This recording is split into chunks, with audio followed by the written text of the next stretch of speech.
அயோக்கிய அரசியல்வாதிகளுக்கும் கற்றுக் கொடுக்கிற பேராசான் செந்தமிழன் சீமான் இப்போது உங்களோடு. காலம் தந்த கையிருப்பு தமிழ் தேசியத்தின் பெருமிருப்பு 12 கோடி தமிழ் தேசியத்தின் ஒற்றை நம்பிக்கை அண்ணன் செந்தமிழன் சீமான் உங்களோடு. தமிழ் தமிழ்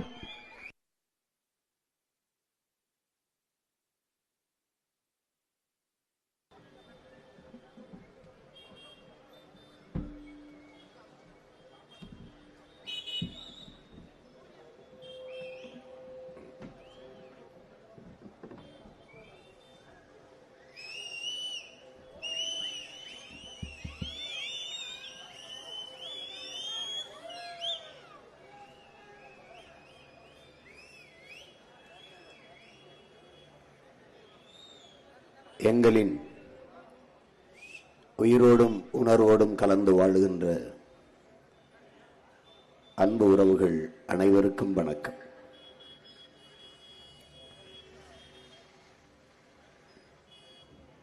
உலகத்தில் யாராலும் சுமக்க முடியாத ஒரு பெருங்கனவை நீ சுமந்து நில், அது இந்த உலகத்தில் எல்லாவற்றையும் விட பெரிது என்கிறான் ஆல்பர்ட் ஐன்ஸ்டீன்.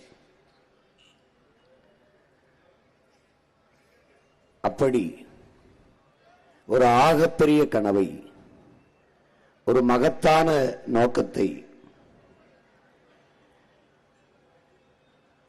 எங்கள் மனதுக்குள் வைத்து அடைகாத்து அதை செதுக்கி செதுக்கி ஒரு சிற்பம் போல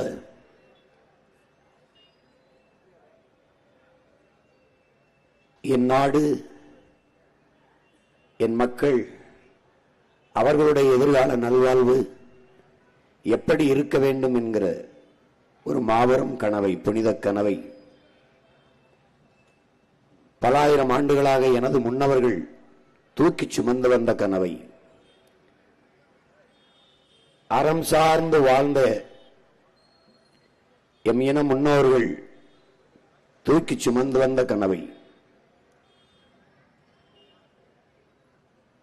குடிதளி கோளோச்சும் மாநில மன்னன் அடிதளி நிற்கும் உலகு முறை செய்து காப்பாற்றும் மன்னவன் மக்களுக்கு இறையென்று வைக்கப்படும் உருவசியும் ஓவா பிணியும் செருவகையும் சேராது இயல்வது நாடு அஞ்சாமை ஈகை அறிவு ஊக்கம் இந்நான்கும் எஞ்சாமை வேந்தருக்கு அழகு துணிவிடமை தூங்காமை கல்வி இவை மூன்றும் நீங்கா நிலநாள்பவர்க்கு என்று வகுத்து வகுத்து தந்த எங்கள் முன்னவன் எம்மின மூதாதை வள்ளுவ பெருமகரானின் மறைமொழிக்கு ஏற்ப உள்ளுவதெல்லாம் உயர்வுள்ளல் மற்றது தள்ளினும் தள்ளாமை நீர்த்து என்கிறார். எண்ணுவதை மிக உயர்வாக எண்ணு என்று அவன் சொன்னதைத்தான் நம்முடைய தமிழ் அறிவியலின் அடையாளமான ஐயா அப்துல் கலாம் அவர்கள் கனவு காணுங்கள் என்றார். நீ உறங்கும் போது வருவதல்ல கனவு, உன்னை உறங்க விடாமல் செய்வது எதுவோ அதுதான் கனவு. ஒரு முறை வருவது கனவு, திரும்ப வந்தால் அது ஆசை, அதுவே திரும்ப திரும்ப வந்தால் அது லட்சியம் என்கிறார். அப்படி ஒரு ஆகச் சிறந்த லட்சியத்தை இதுவரை என் மண்ணின் நிலவுகிற இந்த அரசியலை மாற்றி ஒரு தூய அரசியலை உருவாக்கி ஒரு நல்ல ஆட்சியை மலரச் செய்ய வேண்டும். எங்கள் திருநாட்டில் எங்கள் நல்ல ஆட்சியே எங்களுடைய தாத்தா புரட்சி பாவலன் பாவேந்தன் பாரதிதாசன் பாடியது போல ஒரு ஆகச்சிறந்த ஆட்சியை இந்த மண்ணிலே உருவாக்க வேண்டும் என்கிற பெருங்கனவோடு எங்கள் பயணம் எங்கள் கால்களை நம்பியே என்ற அந்த உறுதியான நிலைப்பாட்டோடு எந்த அரசியல் கட்சியோடும் தேர்தல் உடன்பாடு செய்து கொள்ளாமல் ஒரு தலைவனுக்கு அழகு என்பது, ஒரு தலைவனுக்கு முதல் தகுதி என்பது அவன் தன் மண்ணையும் மக்களையும் முழுமையாக நேசிக்க வேண்டும், நம்ப வேண்டும். அப்படி என் மண்ணையும் மக்களையும் முழுமையாக நேசித்து நம்பி இந்த களத்திலே தொடர்ந்து தொடர்ந்து உங்கள் பிள்ளைகள் நின்று வருகிறோம். அதிலே எப்படி உங்கள் பிள்ளைகள் எங்களின் ஆட்சி இருக்கும் என்று 2016 தேர்தலிலே போட்டியிடும் போது அச்சு ஆவணமாக வெளியிட்டோம். ஒரு கெடுவாய்ப்பாக வாசிக்கிற பழக்கம், படிக்கிற பழக்கம் என் மக்களுக்கு இல்லாததால் இந்த பிள்ளைகள் என்ன சொன்னோம் என்பது தெரிய வரவே இல்லை. அதிலும் பெரும்பாலோர் ஒரு கற்பனையிலேயே சீமானும் அவன் பிள்ளைகளும் வாழ்கிறார்கள். இதுவெல்லாம் சாத்தியமில்லை என்று எள்ளி நகையாடியது, ஏசி பேசியது, விமர்சித்ததையெல்லாம் நாங்கள் அறிவோம். நாங்கள் விமர்சனங்களை கடக்க முடியாதவன் விரும்பியதை அடைய முடியாது, அவதூறுகளை தாங்க முடியாதவன் அற்ப வெற்றியை கூட தொட முடியாது என்ற தத்துவத்தை படித்த பிள்ளைகள். விமர்சனம் என்பது வெறும் சொற்கள் தான், நம்மை காயப்படுத்தும் கற்கள் இல்லை என்று கற்றுக் கொடுத்த தலைவனின் பிள்ளைகள். அதையெல்லாம் பொருள்படுத்தாது விமர்சிக்கிறவர்களுக்கு நிரூபிக்க போராடாமல் எங்களை நம்பி நிற்கிறவர்களுக்கு உண்மையாக இருக்க தொடர்ந்து போராடி கொண்டு வருகிறோம். அதிலே இது கற்பனை அல்ல, உலகில் பல்வேறு நாடுகளில் நிகழ்கிற நிஜம், நம்ம கைகளாலே நிகழ்த்தப்படக்கூடிய நிஜம்தான். புரட்சி என்பது, வரலாறு என்பதும், மாற்றம் என்பதும் ஏடுகளில் எழுதியிருக்கப்பட்ட எழுத்து மட்டுமல்ல, எளிய மக்களாலும் நிகழ்த்தப்படக்கூடிய நிஜம்தான் அந்த புரட்சி. உலகெங்கிலும் புரட்சி மன்னர்களாலும் அமைச்சர்களாலும் மந்திரிகளாலும் உருவாக்கப்பட்டதல்ல, சாதாரண மக்களால் உருவாக்கப்பட்டதான் புரட்சி. அப்படி மக்களிடமிருந்து மக்களுக்காக வந்த பிள்ளைகள். மாற்றம் என்பது சொல்லல்ல, மாறுவோம் மாற்றுவோம், இது மாற்றத்திற்கான எளிய மக்களின் புரட்சி என்ற முழக்கத்தை முன்வைத்து உங்கள் பிள்ளைகள் இந்த களத்திலே நிற்கிறோம். எப்படிப்பட்ட தேசம்? ஒரு கனவு தேசம். பசி, பஞ்சம், ஊழல், லஞ்சம், கொலை, கொள்ளை, சாதிய இழிவு, தீண்டாமை, அடக்குமுறை, ஒடுக்குமுறை, பெண்ணி அடிமைத்தனம், பாலியல் வன்கொடுமை, மதுமத போதை, வள கொள்ளை, இது ஏதுமற்ற புதிய ஒரு தேசம் செய்வோம், மக்கள் புரட்சியால் அதை உறுதி செய்வோம் என்ற உயர்ந்த லட்சிய கனவோடு உங்கள் பிள்ளைகளை இந்த களத்திலே நிற்கிறோம். காசை வைத்து அரசியல் செய்ய வந்தவர்கள் அல்ல, ஆகச் சிறந்த கருத்தை வைத்து அரசியல் செய்ய வந்தவர்கள் உங்கள் பிள்ளைகள். தலைவன் என்பவன் எப்படி இருக்க வேண்டும்? தன்னையே தண்ணீரில் கரைத்து சுவையை கூட்டும் உப்பை போல இருக்க வேண்டும். தலைவன் என்பவன் எப்படி இருக்க வேண்டும்? தன்னையே எரித்துக் கொண்டு உலகத்திற்கு வெளிச்சத்தை தருகிற மெழுகுவர்த்தி போல இருக்க வேண்டும். அப்படி இருந்த தலைவன் எங்கள் உயிர் தலைவன் மேதகுவே பிரபாகரன் அவர்கள். தலைவன் என்பவன் குறிப்புகளோடு பேசுபவன் அல்ல, குறிக்கோளோடு பேசுபவன். தலைவன் என்பவன் தாளிலிருந்து பேசுபவன் அல்ல, தன் தலையிலிருந்து பேசுகிறவன் தான் தலைவன். இந்த தேர்தல் களத்திலே எந்த ஒரு தலைவனாவது தன் தலையிலிருந்து பேசுகிறானா, குறிக்கோளோடு பேசுகிறானா என்று என் அன்பு சொந்தங்கள், அறிவார்ந்த தமிழின பிள்ளைகள் கவனிக்கணும். எல்லாம் பார்த்து படிப்பான். மக்களின் பிரச்சனையவே மனசில் இருந்து பேச தெரியாதவர்களிட்டே நீ நாட்டை கொடுத்து விட்டாய். தேர்தல் வரும்போது என்ன பிரச்சனை என்று கேட்க வருகிறார்கள். அவர்களுக்கு தெரியவில்லை அவர்கள்தான் நமக்கு பிரச்சனை என்று.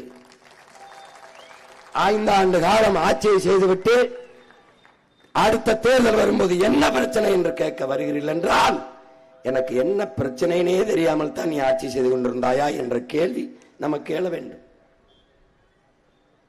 ஒவ்வொரு முறையும் மக்களிடத்திலிருந்து பிரச்சனையை கேட்க வருவது, மக்களின் கனவு என்ன என்று கேட்பது.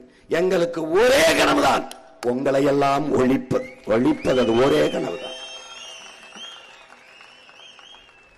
ஊழல் லஞ்சம் ஒரு பக்கம், உண்மை நேர்மை ஒரு பக்கம், உங்கள் பிள்ளைகள் உண்மையின் நேர்மையின் பக்கம். இலவசம் ஒரு பக்கம், இலவசம் பெற வேண்டிய ஏழ்மை வறுமை நிலையில் இல்லாது என் மக்களின் வாழ்க்கை தரத்தை உயர்த்துவோம், அது ஒரு பக்கம். திராவிடம் அவர்கள், தமிழர்கள் நாங்கள், எந்த பக்கத்தில் நீங்கள் நிற்கப் போகிறீர்கள்? சாதி, மதம், சாராயம், பணம் அவர்கள் அரசியல். நீரு, வயிறு, உயிர், அறிவு, பயன், வளர்ச்சி உங்கள் பிள்ளைகள் எங்களின் அரசியல். இதில் எந்த பக்கத்தில் நீங்கள் நிற்கப் போகிறீர்கள்? எந்த பக்கத்தில்? கல்வி, கல்விக்கேற்ற வேலை, வேலைக்கேற்ற சம்பளம், அதை கொண்டு வாழ்கிற பெருமை மிக்க வாழ்வு, அதான் உங்கள் பிள்ளைகள் எங்கள் கனவு. படிக்க கல்வி, குடிக்க தூய நீர், பார்க்க சிறந்த மருத்துவம், பயணிக்க நல்ல பாதை, எரிக்க தடையற்ற மின்சாரம், மின்சாரம், படித்தவர் படிக்காதவர் அனைவருக்கும் அரசு வேலை, இனி படிக்காதவரே இல்லை என்ற நிலையை உருவாக்குவது எங்களின் அடுத்த வேலை. இப்படி ஒரு கனவோடு நிற்கிற பிள்ளைகள் நாங்கள். இதில் எந்த பக்கத்தில் இங்கு நிற்கப் போகிறீர்கள்? இதுவரை இந்த நிலத்தில் இருக்கிற பிரச்சனை, கணக்கில்லாத போராட்டம், ஏழ்மை, வறுமை, ஊழல், லஞ்சம், ஆசிரியர்கள் போராட்டம், மீனவர்கள் போராட்டம், மாணவர்கள் போராட்டம், போக்குவரத்து தொழிலாளர் போராட்டம், செவிலியர்கள் போராட்டம், மருத்துவர்கள் போராட்டம், விவசாயிகள் போராட்டம், எல்லாரும் மகளிர் சுய உதவி குழு போராட்டம். இத்தனை பிரச்சனைகளை தந்தவர்கள் ஒரு பக்கம், இந்த பிரச்சனையை தீர்க்க வேண்டும் என்று வந்தவர்கள் உங்கள் பிள்ளைகள் ஒரு பக்கம். இதில் எந்த பக்கத்தில் என் பெற்றோர்கள், பேரன்பு மிக்க எனது உறவினர்கள், என் உடன் பிறந்தார்கள் நிற்கப் போகிறீர்கள் என்பதுதான் இந்த தேர்தல். எதன் பக்கம்? எதன் பக்கம்? வாக்குக்கு காசு அவர்கள், என் மக்களுக்கு ஆகச் சிறந்த வாழ்க்கை நாங்கள். எந்த பக்கம் நிற்கப் போகிறீர்கள்? எந்த பக்கம்? அறிவு சிறந்த பெருமக்களே, என் அன்பிற்கு நீ சொந்தங்களே,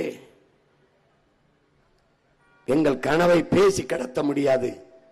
என் மக்களுக்கு நாங்கள் என்ன சொல்கிறோம் என்பதை காட்சிப்படுத்தி காட்டியாவது எங்கள் கனவை விரித்து வைத்தால் அவர்களுக்கு புரியும், அவர்கள் எளிதில் அறிந்து கொள்வார்கள் என்பதற்காக கருத்தோடு காட்சிப்படுத்தி உங்களுக்கு ஒவ்வொரு கூட்டத்திலும் உங்கள் மகன் காட்டிக்கொண்டே வருகிறேன். அப்போதாவது இது கற்பனை அல்ல, உலகெங்கும் நிலவுகிற நிஜம் என்பது, உண்மை என்பது உங்களுக்கு தெரிய வரும். இப்போது பாருங்கள் என் அன்பு சொந்தங்களே, இந்த திரையிலே அவர்களின் அரசியல், சாதி, மதம், சாராயம், இந்த 4 சாராயம், பணம், இந்த 4 தூண்களில் தான் அவருடைய அரசியல் கட்டமைப்பு இருக்கிறது. ஆட்சி முறை, மானியம், சலுகை, இலவசம், போனஸ், இது 4 தான். 60 ஆண்டுகளாக இதை தவிர வேற ஏதாவது கேள்விப்பட்டிருக்கிறீர்களா? சலுகை, போனஸ், மானியம், இலவசம், அவ்வளவுதான். இதுதான் அவர்கள் ஆட்சி முறை. உங்கள் பிள்ளைகளின் ஆட்சி முறை நீரு, வயிறு, உயிர், அறிவு, பயன், வளர்ச்சி. நீர் என்றால் என்ன? நீரின்றி அமையாத உலகு எனின் யார் யாருக்கும் வானின்றி அமையாத ஒழுக்கு. விசிம்பின் துளி வெளியில் அல்லால் மற்றாங்கே பசும்புல் தலை காண்பது இது. விண்ணிலிருந்து ஒரு துளி மலை துளி பூமியில் விழவில்லை என்றால் பசும்புல், ஒரு புல் கூட முளைக்காது. புல்லு கூட முளைக்காதுங்கிறான் யார்? நம் முன்னவன் வள்ளுவ பெருமகனார். அப்ப நீரின் அருமை என்ன? நீர்தான் உலக உயிர்களின் உயிர் தேவை. அப்ப நீர்வள பெருக்கம், தண்ணீரின் தேவையில் தன்னிறைவு, அது எங்கள் கோட்பாடு. நீரை பெருக்கிக் கொள்கிறேன். ஒரு ஆண்டுக்கு 4300 டிஎம்சி தண்ணீர், அதுல 2000 டிஎம்சி பயன்படுத்தி மீதியை கடலிலே விடுகிறார்கள். அந்த கடலிலே விடுகிற 2300 2500 டிஎம்சியிலே 500 டிஎம்சியை நான் சேர்த்தாலே போதும். வேற எந்த மாநிலத்திலும் தண்ணீருக்காக கையேந்த வேண்டிய அவசியம் எனக்கு இல்லை. அதை உங்கள் பிள்ளைகள் செய்வோம். நீரை சேமித்து விட்ட பிறகு வயிறு, பசி வந்தால் 10 பறக்கும். பசி என்ற சொல்லே இல்லாத ஒழிக்க வேண்டும் எங்கள் கனவு. ஒரு பசியற்ற சமூகம். பசி இருந்தால் ஒழுக்கம் கெட்டு போகும், திருட்டு வரும், கொலை வரும், கொள்ளை வரும், சமூக ஒழுங்கு என்பதே இருக்காது. அதனால் பசி என்ற சொல்லே இல்லாத ஒழிப்போம். என்ன செய்வோம்? வேளாண்மையை நாங்களே செய்வோம், அரசாங்கமே செய்யும், அரசு பணியாக மாற்றும். மக்கள் வாழ்விடங்களிலேயே வேளாண் பண்ணைகளை உருவாக்கும். ஆத்தூரா, சேலம் ஆத்தூரா மண்ணை ஆய்வு செய்வேன். என்ன வரும்? கரும்பு, போடா கரும்பு, 2000-3000 ஏக்கர்ல தொழிற்சாலை. என்ன வரும்? மரவள்ளி கிழங்கு, போடா தொழிற்சாலை, இண்டஸ்ட்ரி, அங்கே வேலை. வாழ்விடத்திலேயே வேலை என் மக்களுக்கு, அரசு வேலை. தக்காளி வரும், தக்காளியிலிருந்து ஜாம், ஊறுகாய் தயாரிக்கிற தக்காளி உணவு தேவைக்கு அரசு. கத்தரிக்காய், வெண்டைக்காய், எல்லாத்தையும் அரசு விளை வைக்கும். கரும்பா, கரும்பு விளையுதா, கரும்புல இருந்து போடுறா. வாழை விளையுதா, வாழையிலிருந்து போடுறா. தென்னை இருக்கா, தென்னையிலிருந்து தொழிற்சாலை. எப்படி தென்னையிலிருந்து, பனையிலிருந்து, இந்த வேளாண் நிலத்திலிருந்து வேளாண்மையை முன்னிறுத்தி தற்சார்பு, பசுமை, தாய்மை பொருளாதாரத்தில் உங்கள் மகன் உலகத்தின் தலை சிறந்த நாடாக இந்த நாட்டை மாற்றி படைக்கிறேன். அந்த கனவை உங்கள் கண்முன்னே விரிக்கிறேன். எந்தெந்த நாடும், உலகில் பல்வேறு நாடுகள் ஒவ்வொரு வளத்தை வச்சு ஆகச் சிறப்பாக வாழும் போது எல்லா வளமும் இருக்கிறது. மலை வளம், கடல் வளம், காட்டு வளம், மண் வளம், நிலவளம், நீர்வளம், மனித வளம், எல்லா வளமும் இருந்து என் நாடு வறுமையில் இருக்கிறது, இலவசத்துக்கு ஏந்துகிறது கையை என்றால் எவ்வளவு கொடுமையான நிலை. இதை மாற்றுவோம். ஆடு மாடு வளர்த்தல், பட்டுப்பூச்சி வளர்த்தல், நெசவு செய்தல், பானை செய்தல், மண்பாண்டங்கள் செய்தல், தேனீக்கள் வளர்த்தல், வாத்து வளர்த்தல், பன்னி வளர்த்தல், கழுதை வளர்த்தல் எல்லாம் அரசு பணி. நீ என்ன கழுதை மேய்க்க சொல்ற நினைக்கிற? ஒரு லிட்டர் கழுதை பால் 5000 ரூபாய். உலகத்திலே ஆகச் சிறந்த பாலாடை கட்டி, கழுதை பாலிலே விலை உயர்ந்த பாலாடை கட்டி. நேற்று போட்டு காட்டினேன் பாபிரெட்டி பெட்டியில, வலையொலியில் இருக்கு, தட்டி வேணப்பார். ஏன்னா 35 கூட்டம் தான் இருக்கு. என் கனவு ரொம்ப பெருசு. ஒவ்வொரு கூட்டத்திலையும் ஒன்னு ஒன்னா சொல்லிட்டு போறேன். உனக்கு தான் கையில வச்சிருக்கிய ஒரு டிவி வச்சிருக்க, கையில உள்ளங்கையில ஊடகம் வச்சிருக்க, தட்டி பார். சீமான் ஸ்பீச் லேட்டஸ்ட் போடுறா, வரும்டா, பாருடா பாருடா. இந்த மாதிரி உனக்கு ஒரு அண்ணன், உனக்கு ஒரு தம்பி, உனக்கு ஒரு மாமா, உனக்கு ஒரு மச்சான், உனக்கு ஒரு மகன் இனி எந்த காலத்திலையும் பிறக்க மாட்டான். ஏன்? என்னை இந்த நிலத்தில் பிரசவித்தவன். நான் வீழ்ந்தாலும் சரி, என் இனம் எழுந்தால் போதும்.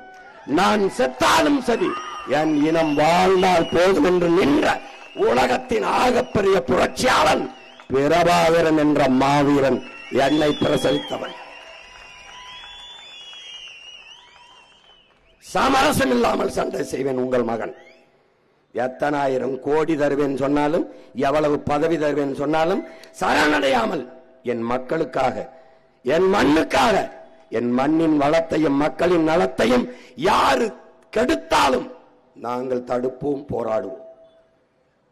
அந்த உயர்ந்த கனவோடு களத்தில் நிற்கிற பிள்ளைகள், எங்களை கவனியுங்கள். எல்லாரும் பேசுகிறதையும் கவனியுங்கள், நாங்கள் பேசுகிறதையும் கவனியுங்கள். தாளில் எழுதி வைத்து 10,000 குடும்ப தலைவிக்கு 5,000 போட்டோம், 2,000 தந்தோம், மறுபடி தருவோம், அப்புறம் மிக்சி தருவோம், கிரைண்டர் தருவோம், அப்புறம் ஃப்ரிட்ஜ் தருவோம். கிரைண்டர் மிக்சியில எதை போட்டாரப்ப? அரிசி பருப்பை போட்டாரப்ப. அது யார் தருவா? அது என் விவசாயி தான் தருவான். அப்புறம் யாரு ஃப்ரிட்ஜில் எதை வைப்ப? காய்கறி வைப்ப, கீரை வைப்ப. அது யார் தருவா? அது எங்க அப்பா விவசாயி தான் தருவான். அப்புறம் என்ன பண்ணுவா? மிக்சியில் அரைப்ப. எதை அரைப்ப? மசாலா, மல்லி, சீரகம், சோம்பு. அது யார் தருவா? அது எங்க ஆத்தா விவசாயி தான் தருவான். இதை நல்லா புரிஞ்சுக்கணும், நல்லா புரிஞ்சுக்கணும். உன்னால உன் வீட்டுக்கு ஒரு மிக்சி, கிரைண்டர், ஃப்ரிட்ஜ் கூட வாங்க முடியாத, அடிப்படை வசதியை கூட நிறைவேற்றிக் கொள்ள முடியாத ஏழ்மை வறுமை நிலையில் இருக்கிறாய். நான் என்ன செய்யறேன்? தகர்க்கிறேன் இந்த நிலைமையை. ஒரு தன்மானத்தோடு தலைமிந்து வாட தற்சார்பு வாழ்க்கை உனக்கு தந்துடுறேன். எப்படி? உனக்கு வேலை கொடுக்கிறேன், வருமானம் கொடுக்கிறேன், நீயே உனக்கு வேண்டியதை வாங்கிக்க, எவனையும் சார்ந்து நிக்காத. இங்க இலவசம்ங்கிறது என்ன செய்யுதுன்னா, இங்க பாரு, வேலை, உழைப்பு, வருமானம், வாழ்க்கை, இது 3 ஒன்னோட ஒண்ணு பிரிந்தது. வேலை இல்ல, வருமானம் இல்ல, உழைப்பு இல்ல, வருவாய் இல்ல, வாழ்க்கை எப்படி இருக்கும்? எப்படி இருக்கும்? இது 3ஐயும் துண்டிச்சுட்டான். எதுல? இலவசத்துல. இலவசத்துல இத அறிவு சமூகம் எப்படியா இருக்குது? எப்படியா இருக்குது? 10 லட்சம் கோடி கடனை வச்சுக்கிட்டு மறுபடியும் நீ ஃப்ரீ ஸ்கீம்னு அறிவிச்சுக்கிட்டு எங்களை ஏமாளி பையில நினைச்சுக்கிட்டு இருக்காண்டா. நீ எங்களை கடங்கார பைய மக்களை நீ பாட்டு கையெழுத்து போட்டு கடன் வாங்கி செத்துவிட்டு கடற்கரையில் போய் கல்லறை கட்டி படுத்துக்கிடுவேன். உனக்கு ஏன்னா உனக்கு அதுக்கு நான் கடப்பாறை மண் வெட்டி கொண்டு வந்து இடிக்கணும். ஒரு தண்ட செலவு, தண்ட செலவு. என் அன்பு சொந்தங்கள், நீ மற்ற ஊரில் போய் கொஞ்சம் போட்டு காட்டணும். இப்போ கொஞ்சம் கொஞ்சமாக காட்டுறேன், பாருங்க பாருங்க. இப்போ பாருங்க, உங்க பிள்ளைகளுடைய ஆட்சி முறையில் இருக்கிற திட்டம் பாருங்க. முதல்ல நீரை பெருக்கணும், வயிறு, உயிர், அறிவு, பயன், வளர்ச்சி. அது எப்படின்னு விளக்கிறேன் பாருங்க. நீரை சேர்த்துக்கிறோம், வயிறு பசி இல்லாம ஒழிச்சிடும். பசி இருந்தால் 10 பறந்துடும். வேளாண்மை நம்மளே செய்யறோம். யாவனுக்கு அரிசி இல்ல, பருப்பு இல்ல கிடையாது, நாம செய்யறோம். எல்லாருக்கும் எல்லாம் கிடைக்குது. அங்க உயிர், மருத்துவம், ஆகச்சிறந்த மருத்துவத்தை கொடுத்துறோம். இந்த நாட்டின் பிரதம அமைச்சர், முதலமைச்சர், குடியரசுத் தலைவர், முதல் குடிமகனுக்கு என்ன கிடைக்குமோ அது ஆத்தூர்ல இருக்கிற கடைகோடி மகனுக்கும் கிடைக்கும். அது ஓமலூர்ல இருக்கிற கடைசி எங்க அப்பத்தாவுக்கும் கிடைக்கும்.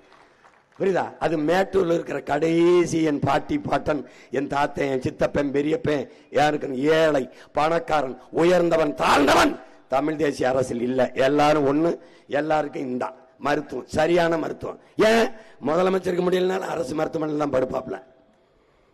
சட்டம் போட்டுருவேன். மருத்துவம் ஆகச்சிறந்த மருத்துவம், கட்டணம் இல்லாத மருத்துவம், காசு கிடையாது. நீர், குடிநீர் ₹1 இல்லாம சிறந்த குடிநீரை, தூய குடிநீரை கொண்டு அந்த வாசல்ல ஊத்திடுவேன். அடுத்து வேளாண்மை நானே செஞ்சிடறேன், பசி கிடையாது. அப்புறம் சொல்லு அறிவு, கல்வி. கல்வி மானுட உரிமை, கொடுக்க வேண்டியது அரசின் கடமை, கொடுத்துறேன். ஆரம்ப கல்வியிலிருந்து ஆராய்ச்சி கல்வி வரை 5 பைசா கட்டணம் இல்லாம ஆகச்சிறந்த கல்வியை கொடுத்தோம். உலகத்தரத்துக்கு உலகத்தரம் இது. பின்லாந்துல ஒன்னா இருக்கான், 2வது தென்கொரியா இருக்கான், 3வது சிங்கப்பூர் இருக்கான், 4வது ஜப்பான், கனடா, ஜெர்மன், இவங்க எல்லாம் இருக்காங்க.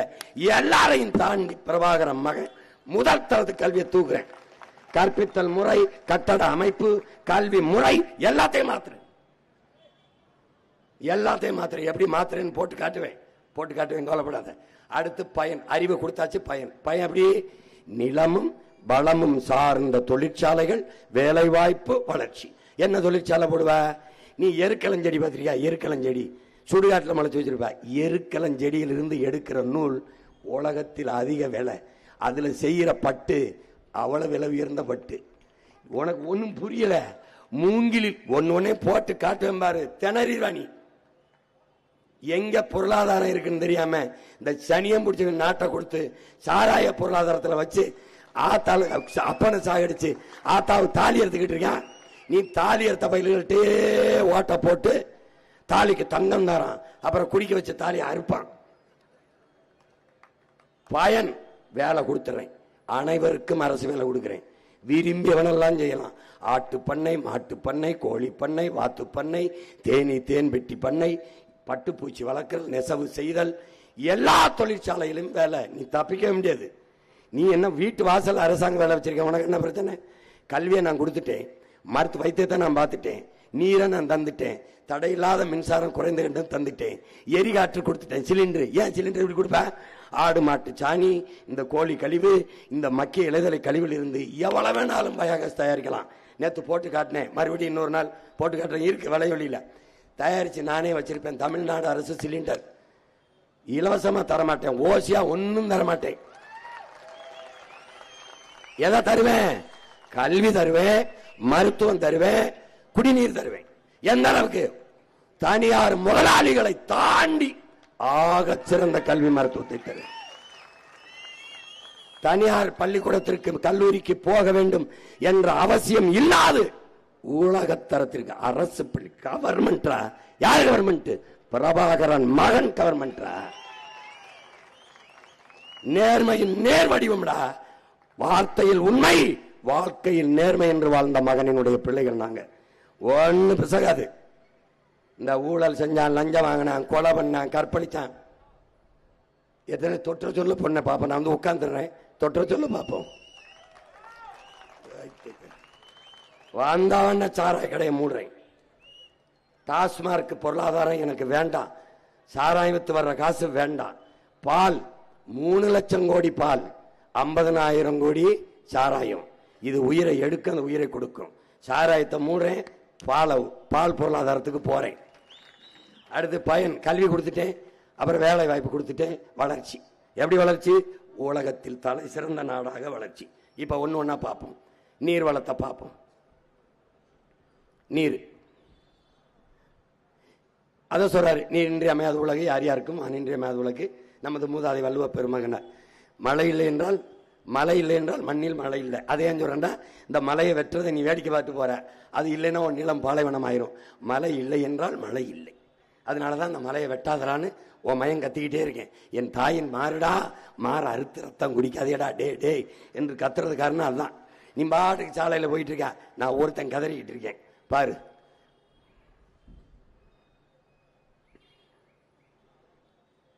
நிலம் இல்லை என்றால் நீ இல்லை, நான் இல்லை, எது இல்லை. என்ன சொல்ல வரா? மழை இல்லைன்னா மழை இல்லை, மழை இல்லைன்னா நீர் இல்லை, நீர் இல்லைன்னா நிலம் இல்லை, நிலம் இல்லைன்னா வளம் இல்லை, வளம் இல்லைன்னா ஒண்ணும் இல்லை. இதான் இது நான் உங்க பிள்ளை உங்களுக்கு சொல்றேன். வரப்புயர நீர் உயரும், நீர் உயர நெல் உயரும், நெல் உயர குடி உயரும், குடி உயர கோல் உயரும், கோல் உயர கோன் உயர்வான்ங்கிறான் நம்ம அறிவு முதாட்டி அவை. இங்க வரப்பு உயருது, நீரும் உயரல, நெல்லும் உயரல, குடியும் உயரல, கோனும் உயரல. கோன் உயர்றான், இப்ப ஆள்ற கோன் உயர்றான், நல்லா உயர்றான். நம்ம ஒண்ணும் இல்லை. எவ்வாறு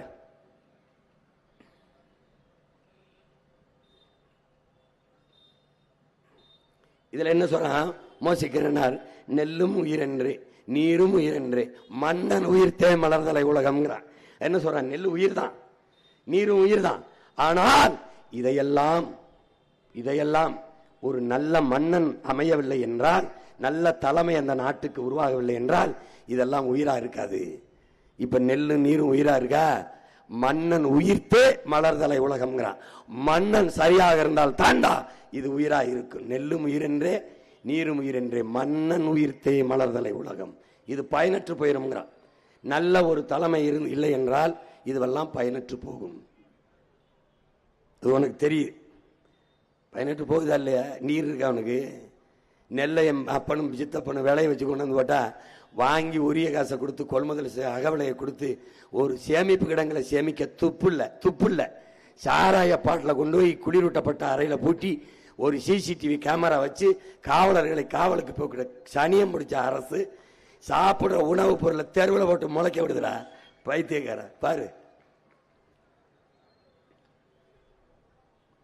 34 பெரிய ஆறோடு சேர்ந்து 154 ஆறுகள், சிறு சிறு ஆறுகள் நம்ம நிலத்தில் இருந்தது. இப்ப இந்த 34 ஆறு இருக்கான்னு அறிவார்ந்த என் பெற்றோர்கள், என் தம்பி தங்கைகள் சிந்திக்கணும். ஆறு இல்லைன்னா என்ன நினைப்பேன்? ஆறு இல்லைன்னா நீர் எது, நீர் இல்லைன்னா சோறு எது, சோறு இல்லைன்னா வயிறு எது, வயிறு இல்லைன்னா உயிர் எது, உயிர் இல்லைன்னா வாழ்க்கை எது? இந்த சுழற்சி, உயிரியல் சுழற்சின்னு அறிஞ்சுக்கணும்.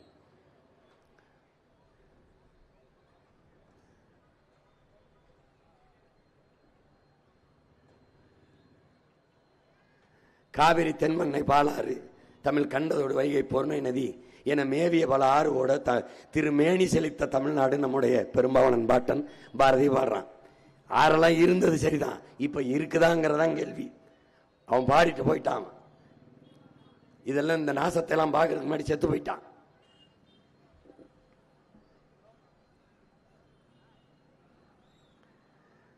இப்ப என்னன்னா, நமக்கு ஆற்றிலிருந்து இதெல்லாம் ஆற்றிலிருந்து ஏரி, கண்மாய், கரணை, தாங்கல், ஏந்தல், ஊரணி, குளம், குட்டை என்று வெட்டி நீங்க ஆற நம்ம உருவாக்கல, அது உருவாக்குறது அருவி. அது மலைமுகடுகள் இருந்து, மலை மார்பிலிருந்து அருவிப்பால் வந்தது, அதிலிருந்து ஆறு வந்தது.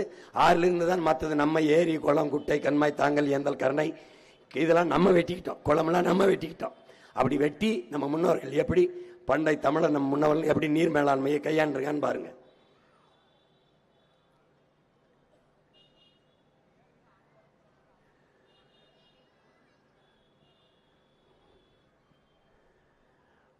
ஆயிரத்தி 1970 40,000 நீர்நிலைகள் இருந்திருக்கு. இப்ப 20,000 கூட இல்ல. இதுதான் கொடுமை. 150 லட்சம் குறுக்கம் விளைநிலங்களை வச்சு வேளாண்மை செஞ்ச நாம 120 லட்சம் குறுக்கங்களாக குறைஞ்சிருக்கோம். 30 லட்சம் குறுக்கம் நம்ம ஏக்கர் விளைநிலங்களை விட்டு வெளியேறி இருக்கோம். வடகிழக்கு பருவமழை, தென்மேற்கு பருவமழை என்று 2 பருவமழைகள் பெய்து இந்த நிலத்தை செழிக்க வச்சது. அதை நான் முதல்ல சொன்ன ஆண்டுக்கு 4300 டிஎம்சி. தென் மாநிலங்கள் அதிக மழைப்பொழிவு பெறுகிற மாநிலத்தில் நம்ம மாநிலம் இருக்கு. நமக்கு போதுமானவனுக்கு மழை நீர் இருக்கு. ஆனா அதை சேமிக்காத பொறுப்பற்றவன்ட்ட அரசு இருக்கு, அதிகாரம் இருக்கு. அதான் பிரச்சனை. இவன் எப்படிப்பட்ட ஆள்னா, கடல் சூரியன் 2 பேரும் தகப்பனும் தாய், நம்ம தாயும் தந்தையும் இணைந்து தூய குடிநீரை கொண்டு அந்த மேகமா மாறி கொட்டுறான் வீட்டு வாசல்ல. பிடிச்சுக்க குடிச்சுக்க பிடிச்சுக்க குடிச்சுக்க பிடிச்சுக்க குடிச்சுக்கன்னு அதை சேமிக்காம அப்படியே கடல்ல விட்டுட்டு 50,000 கோடி செலவழிச்சு ரிவர்ஸ் ஓஸ்மாசிஸ்னு ஒரு முறை, அந்த முறைக்கு சொந்தக்காரன், அதுக்கு பேட்டன் ரைட்ஸ் வச்சிருக்கேன், உரியவன் அமெரிக்கான். ஒரு மடக்கு நீ போத்தல் இப்படி அண்ணா குடிக்கிறல, அந்த ஒவ்வொரு மடக்குக்கு அமெரிக்காவுக்கு காசு கொடுக்குறேன். அந்த ரிவர்ஸ் ஓஸ்மாசிஸ்ங்கிற முறையில் சுத்திகரிச்சு இவன் கொடுக்குறான். 50,000 கோடி முதலீடு செய்து கடல் நீரை சுத்திகரிச்சு தாரேங்கிறான். நான் ஓ மகன் அதெல்லாம் வேணாம், 50,000 கோடிக்கு கணக்கில்லாத ஏரி, கண்மாய், கோலம், குட்டை, தாங்கல், ஏந்தல் இந்த மாதிரி வெட்டி நீரை தேக்கி தூய குடிநீரை உனக்கு தந்துடுறேன்றேன். பாத்துக்க.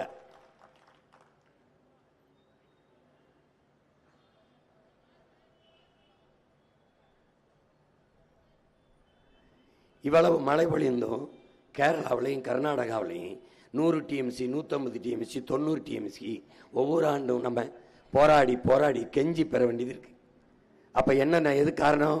பொறுப்பற்ற நோக்கமற்ற தலைவர்கள்ட்ட நீ நாட்டை நம்ம கொடுத்துட்டதுனால நமக்கு இருக்கிற நீரை சேமிக்காம அடுத்தவன்கிட்ட போய் கையேந்தி ஒரு தன்மானமிக்க தமிழினம் அவமானப்பட்டு கொண்டிருக்குது. இவர் காவிரியில அவன் திறந்து விடும் போதெல்லாம் அங்க கர்நாடகாவில் இருக்கிற நச்சு ஆலைகள் இருக்குல்ல, அந்த ஆலைகள் நீரை சேமிச்சு வச்சு, அந்த ஆலையில நச்சு கழிவை சேமிச்சு வச்சு காவிரியில அவன் நமக்கு தண்ணி எப்ப திறக்கிறானோ, எப்ப திறப்பான், அளவு கடந்து நீர் தேங்கிருச்சு அணை உடஞ்சிற மாதிரி தான் திறப்பான். திறக்கும் போது என்ன பண்றான், இந்த ஆலை கழிவு அதில் திறந்து விட்டுறான். நல்லா பாரு, படமா பாரு, எப்படி திறந்து விடுறான் பாரு, எப்படி குப்பையை கொட்டுறான் பாரு, நல்லா கவனிச்சுக்க. நம்முடைய ஆறு குப்பை மேடை ஆக்குறான் பாரு, வெளியேறும் கழிவு எப்படி வருது, என்ன நேரத்தில் வருதுன்னு பாரு, பாரு எப்படி வருது பாரு, ஆலை கழிவு எப்படி நுறையா வருது. எங்கேயும் இல்ல, உன் மேட்டூருக்கு வந்ததுதான். நீங்க கவனிக்கல, நான் கவனிப்பல. நான் ஒரு நாளைக்கு எத்தனை மணி நேரம் தூங்குவேன் நினைக்கிறேன்? அதிகபட்சம் 3, இல்லைன்னா 2. ஏன் தூங்குறது இல்ல? என் இனம் தூங்கிருச்சு, நான் முடிச்சுக்கிட்டு இருக்க வேண்டியது இருக்கு. அண்ணல் அம்பேத்கர்கிட்ட போயிட்டு காந்தி தூங்கிட்டாரு, நேரு தூங்கிட்டாரு, எல்லாரும் தூங்கிட்டாங்க, நீங்க ஏன் அம்பேத்கர் இன்னும் தூங்காம இருக்கீங்கன்னு. அவங்க மக்கள் எல்லாம் முழிச்சுக்கிட்டாங்க, அவங்க நிம்மதியா தூங்குறாங்க, என் மக்கள் தூங்கிட்டு இருக்காங்க, அவங்களுக்காக நான் முழிச்சுக்கிட்டு இருக்கேன் அப்படின்னு. புரியுதா? அவர் நிலைமைதான் எனக்கு. நொய்யலாற்ற பாரு, நொய்யலாற்றுல போகுது எப்படி சாய கழிவு ஆலை கழிவு பாரு. அமைச்சர்கிட்ட கேட்கிறாங்க, என்னங்க இப்ப நுரன்னு, மக்கள் போட்டு குளிச்ச சோப்பு நுரங்கன்றான். ஏய்,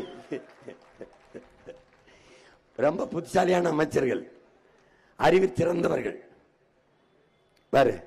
இது எதுக்கு அண்ணன் காட்டுறேன், இவர் ஆறு எப்படி இருக்கு பாரு. இந்த ஆறு, இந்த தண்ணீர் ஆறெங்கும் ஓடுது, ஓடும்போது விஷம் ஓடுது, நஞ்சு ஓடுது, காட்டு விலங்குகள் குடிக்குது, பறவை குடிக்குது, நிலத்துக்குள்ள இந்த நீரே இறங்குது, இந்த விஷமே இறங்குது.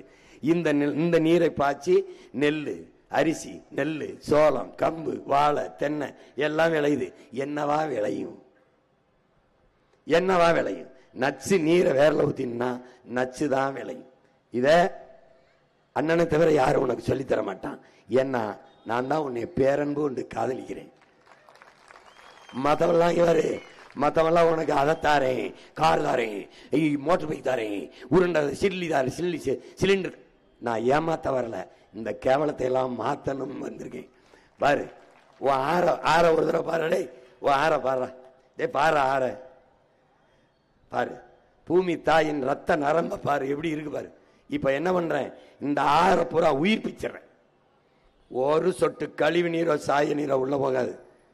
ஏன் உட்கார்ந்துருக்க யாரு பதவியில, உனக்கு தெரியும் எப்படிப்பட்ட ஆள்னு. இப்ப இந்த கழிவு நீரெல்லாம் வெளியேற்ற 2 கரைகளையும் பெரும் குழாய்களை வச்சிடுறேன். இந்த கழிவை கொண்டு இந்த குழாயில வச்சு வெளியே எடுத்துக்கிட்டு போயிடுறேன். ஒரு சொட்டு கழிவு என் ஆறுல எப்படி சுத்தமா வச்சிருக்கேன் பாரு. ஏன்னா சொன்னா செய்வேன், நீ நம்பு பாரு. ஆறெல்லாம் புதுப்பிச்சு உயிர்ப்பிச்சுக்கிறேன். நீரை தேக்கிறதுக்கு 15 கிலோமீட்டருக்கு ஒரு தடுப்பணையை கட்டிக்கிறேன்.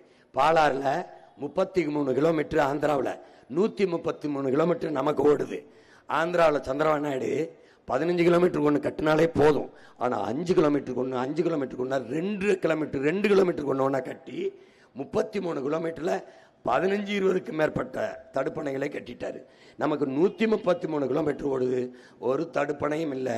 தலைவனுக்கு பல துணை இருக்கு, ஒரு அணையும் இல்லை. பாத்துக்க, துணையை கட்டினா ஒரு அணையும் கட்டல, ஒரு துணையும் கட்டல. நம்ம தாத்தா காமராஜ் பல அணையை கட்டினா. பாத்துக்க, இப்ப என்ன பண்றேன், ராசி மணல்ங்கிற இடத்துல நம்ம ஒரு பெரிய நீர்த்தேக்கத்தை உருவாக்குறோம், அணையை கட்டுறோம். அங்க தண்ணி வீணா போய் கலக்குது. அதை தடுத்துக்கிட்டோம்னா நமக்கு காவிரி டெல்டா மேட்டூர் இந்த பகுதி பாசனத்துக்கு போதும். ஒன்னா பாரு அண்ணன் என்னென்ன சொல்றேன்னு பாரு. ஏன்னா எதையும் கப்பல் சொல்லல, இந்த ஓடுவார அந்த தண்ணியை தடுப்பேங்கிறேன். இது பாண்டியார் பொன்னம்பலா எங்க ஊட்டி கொடை அந்த பகுதியிலிருந்து போகுது. எங்க போகுது? கேரளாவுக்கு போகுது. 6 மாவட்டத்தை, கேரளா மாவட்டத்தை நம்ம தண்ணீர் செழிக்க வைக்குது. இங்க அணையை கட்டுவோம்னு ஆரம்பிச்ச இந்திரா காந்தி கேரளாவில் ஆளுகிற உயரத்தில் இருக்கிறாங்க, இங்க துணை சக்தியா இருக்கிறாங்க, ஒட்டுக்கட்சியா இருக்காங்க. அந்த இடத்தை தக்க விட்டுறக்கூடாதுன்ட்டு அந்த அணையை கேரள மக்கள் போடான்னு நிறுத்திட்டாங்க. இப்ப உங்க மகன் என்ன பண்றேன், எவன் போறனாலும் கவலை இல்லை, நான் கட்டான அணையை கட்டிடுறேன். கட்டி என்ன பண்றேன் பாரு. இங்க போறேன் பாண்டியார் பொன்னம்பலால எனக்கு தேவையான நீர் இருக்கு. இங்க பாரு தடுத்து நிறுத்தி என்ன பண்றேன், பெரிய குழாய்ங்கிறோம்ல, பெருங்குழாய், ராட்சச குழாய் மூலமா கொண்டு வந்து மேட்டூர்ல ஊத்திடுறேன். ஏன் நான் சொன்னா செய்வேன். நீ இந்த பாரு தூய குடிநீரை நானே உனக்கு கொடுத்துருவேன். நானே கொடுத்துருவேன். கல்வி, மருத்துவம், குடிநீர் சந்தை பொருள் இல்லை. இது மூன்றும் விற்பனை பண்டமா மாறிவிட்ட நாடு நாடு இல்லை, சுடுகாடு. என அறிவை வளர்க்கும் கல்வி, உயிரை காக்கும் மருத்துவம், உலக உயிர்களின் உயிர்ப்பாளாக இருக்கிற நீர் சந்தையாகி விற்பனைக்கு வந்துருச்சு என்றால் அது நாடு இல்லை, சுடுகாடு. இது மூன்றை நான் தரம் உயர்த்தி என் மக்களுக்கு கட்டணம் இல்லாம கொடுத்துறேன், சரியா கொடுத்துறேன், சமமா கொடுத்துறேன், தரமா கொடுத்துறேன். நம்பு, நான் கொடுப்பேன். பாரு தண்ணீருக்கு அலையிறத பாரு, உலகெங்கும் மக்களை பாரு எப்படி. இப்ப தூய குடிநீருக்கு தண்ணீர் நிலையம் வச்சிடறேன், வீட்டு வாசல்ல குழாயை கொண்டு வந்து ஊத்திடுவேன். நீ எந்த பிரச்சனையும் இல்லாம எடுத்துக்கிற வேண்டியதான். இது எங்க அப்பா என்ன சொல்றாரு நம்மாழ்வார், நீ தண்ணிய பூமிக்குள்ள தேடாதரா, வானத்துல தேடுன்னு. வானத்திலிருந்து உனக்கு யார் கொண்டு வருவா, மரம் தான் கொண்டு வரும். மேகம் அப்படி மிதந்துகிட்டு இருக்குல்ல, அதை அறுவடை செஞ்சு மழையா பூமிக்கு கொண்டு வர்ற ஆளு நம்மால் தான், மரம் தான். அப்ப என்ன பண்ணுவேன், மரம் வளர்ப்பேன். எப்படி வளர்ப்பேன், 10 ஆண்டு பசுமை திட்டம், பல கோடி பனை திட்டம் போட்டு. இது ரெண்டு இருந்துச்சுன்னு வச்சுக்க, நிலத்தின் வளத்தை எந்த கொம்பனாலும் சிதைக்க முடியாது. அதான் எங்க அப்பா சொல்றாரு, குடிநீரை பூமிக்குள்ள தேடாதரா, ஆகாயத்துல தேடுறான். இவ்வாறு குடிநீரை இலவசமாக தரல. மிக்சி கொடுத்துருச்சு, கிரைண்டர் கொடுத்துருச்சு, பார்த்துக்கிட்டே வா, மடிக்கணினி கொடுத்துருச்சு, எல்லாம் கொடுத்துருச்சு. ஆனா தண்ணீரை தர முடியல. ஏன்னு, தண்ணீரை இலவசமா கொடுத்தா தண்ணீரை உறிஞ்சி விற்கிறான்ல, அப்பலோ, கின்லே, மினரல், இவன் பாதிக்கப்பட்டுருவான். அவன் பாதிக்கப்பட்ட இவனுக்கு என்ன, அவன்கிட்ட இருந்து வர்ற 300-400 கோடி கமிஷன் இருக்குல்ல, அது போயிடும். அதனாலதான் இவங்கள தலைவர்கள் இல்லை, தரகர்கள், புரோக்கர்கள், கமிஷன் பாய்ஸ் என்று சொல்றது காரணம் தான். இந்த பாரு, இங்க என்ன நீ கவனிக்கணும்னா, உலகில் நம்ம 800 கோடி மக்கள் இருக்கோம். 100 கோடி மக்களுக்கு தான் குடிநீர் இருக்கு. இந்த 2.5 விழுக்காடு தான் இருக்கு. 2.5 விழுக்காடு தான் இருக்குன்னு இந்த உலக நாட்டு தலைவன்லாம் கூடி என்ன பண்ணிருக்கணும், இதை 20 விழுக்காடா உயர்த்துவது அப்படின்னு சிந்திக்காம, 2 விழுக்காடு தான் இருக்கா, அப்ப வித்தா நல்லா காசு ஆக்கலாம். ஏன்னா அத்தியாவசிய பொருள், உயிர் தேவையான பொருள். அப்ப நீர் என்பது சந்தையாக்கிட்டான். இதனால என்ன பிரச்சனை, நீ வாங்கி குடிச்சிருவ. உனக்கு அழைச்சு பேசினா கொடுவையில கொண்டாடுவான், போத்தல கொண்டாடுவான். தாகம்னா அண்ணாச்சி ஒரு அக்குவப்பனா கொடுங்க, ஒரு கிண்லே கொடுங்கன்னு. மான் என்ன செய்யும், மயில் என்ன செய்யும், காக்கை என்ன செய்யும், கொக்கு என்ன செய்யும், பூனை என்ன செய்யும், நரி என்ன செய்யும், புலி என்ன செய்யும், சிங்கம் என்ன செய்யும், சிட்டி என்ன செய்யும், என்ன செய்ய, அதெல்லாம் செத்தா நீ எப்படி வாழ்வ? நீ இல்லாமல் அவை எல்லாம் வாழும், அவை இல்லாமல் நீ வாழ முடியாது. இந்த உயிரியல் உண்மையை நீ உணராத வரை உனக்கு வாழ்வில்லை. நல்லா கவனிச்சுக்க. இந்த பாரு, 97.5 விழுக்காடு கடல் நீர் இருக்கு. ஆனா 2.5 விழுக்காடு தான் நம்ம குடிநீர் இருக்கு. உலகில் 100 கோடி மக்களுக்கு தான் குடிநீர் இருக்கு. அப்ப 800 கோடி மக்கள்ல 700 கோடி மக்களுக்கு தண்ணி இல்லை. இப்ப என்ன சொல்றான் ஐநா, என்ன சொல்லுது, இந்த பூமி நீரற்ற நிலமா மாறிடுச்சுன்னு ஒரு அறிக்கை விட்டு போயிட்டான். உன் தமிழ்நாடு என்ன சொல்லுது, 10 மாவட்டங்கள்ல நிலத்துக்குள்ள நீர் இல்லைன்னு சொல்லிட்டு போயிருது. அவ்வளவுதான் சமூக பொறுப்பு, அரசின் கடமை, அவ்வளவுதான். அவன் என்ன செஞ்சிருக்கணும், அந்த இடத்துல நிலத்தடி நீரை உயர்த்துறதுக்கு என்னடா வழின்னு திட்டம் சிந்திச்சிருக்கணுமா இல்லையா? இல்ல, அவன் தான் 1,35,31 லட்சத்துக்கு 5,000 ரூபாய் பேங்க்ல போட்டான். வாக்கா வந்துடும், ஜெயிச்சிருவோம், மறுபடியும் வந்துருவோம். அந்த மப்பிள தர்றானே, நீ சிந்திக்க மாட்டேன். ஏன்னா உன் கையில வீரன் இருக்கான். பொட்டாச்சு ஊத்தி ஊத்தின்னு வச்சுக்கா, அப்படியே வீரன் வீரன் அதான் வீரன். ஏண்டா குவாட்டர் போத்தலுக்கு சாராயத்துக்கு அவனாது வீரன் பேர் வைப்பானா? ஏய், அப்ப பகத்சிங், சுபாஷ் சந்திர போஸ், நம்ம பாட்டன் தீரன், சின்னமலை, புலித்தே, மருதுவண்டிக்கெல்லாம் என்னடா பேர் வைக்கிறது? ஆஃப் குவார்டர்னு வைக்கிறதாடா? கால கொடுமைய. சாராய போத்தலுக்கு வீரன் பேர் வச்ச ஒரு சமூகத்தில் வாழ்ந்துகிட்டு இருக்க நீ. இங்க பாரு, பாத்துக்க. ஐநா அறிக்கை சொல்லுது, திவாலாகி போயிடுச்சு, பூமிக்குள்ள தண்ணி இருக்காதுன்ட்டு. எப்படி உன் பிள்ளை வந்து கணக்கில்லாத நீர் தேக்கங்கள், நீ விண்வெளியில பறந்து போகும்போது குனிஞ்சு பார்த்தீன்னு வச்சுக்க, உன் தேகத்துல எப்படி தேமல் திட்டு இருக்குமோ அப்படி என் தேசத்துல நீர் தேமல் திட்டு எங்க பார்த்தாலும், கண்மா, ஏரி, குளம், குட்டை, தாங்கல், ஏந்தல், எண்ணப்பட்ட ஊரணி, ஏகப்பட்ட நீர்த்தேக்கங்களை வெட்டி உருவாக்கிடுவேன். எந்த உயிரையும் தண்ணீர் இல்லாம தவிக்க விட மாட்டேன். பாரு பாம்பு என்ன பாடுபடுது. கொத்த வர்ற விஷப்பாம்பு தாகத்துக்கு நிக்குது, தண்ணியை குடிக்கிறான், குடிக்குது. பாரு அடுத்து பாரு, பாரு இங்க பாரு, இங்க பாரு அணில் கையெடுத்து கும்பிட்டு தண்ணி கேட்கறத பாரு. பாரு இதுல என்ன தெரிஞ்சுக்கணும், அணிலுக்கும் தண்ணி இருக்கு, உங்க அண்ணன் தான் போராட வேண்டியிருக்கு. அணிலுக்கு போராட்டம்னா என்னன்னு தெரியாது, அண்ணனுக்கு தான் தெரியும். அணிலுக்கு பாரு இது 2 தான் காட்டுறேன், ரெண்டு தான் காட்டுறேன். தண்ணீர்னு ஒன்று வருது, அதுல நிறைய காட்டுவேன். எவ்வளவு பெரிய பாவத்தை இந்த மானுட பதர்கள் செய்து கொண்டிருக்குன்னு உலக உயிர்களுக்கு செய்கிற பச்சை துரோகம். துரோகம். 400 அடிக்கு கீழே போய் குழாய் போட்டு உறிஞ்சிரியே, இந்த வேப்ப மரம் 400 அடிக்கு கீழே வேற விடுமா? சிந்திக்க வேண்டாமா? சிந்திச்சிருந்தா நீ உதயசூரிய ரெட்டலைக்கு போடுவியா? போட்டு எங்களை தூக்கி ரோட்ல போடுவியா? பாரு தண்ணி இல்லாம இந்த உயிரினங்கள் அலையிறத பாரு. குரங்க பாரு, மாட பாரு.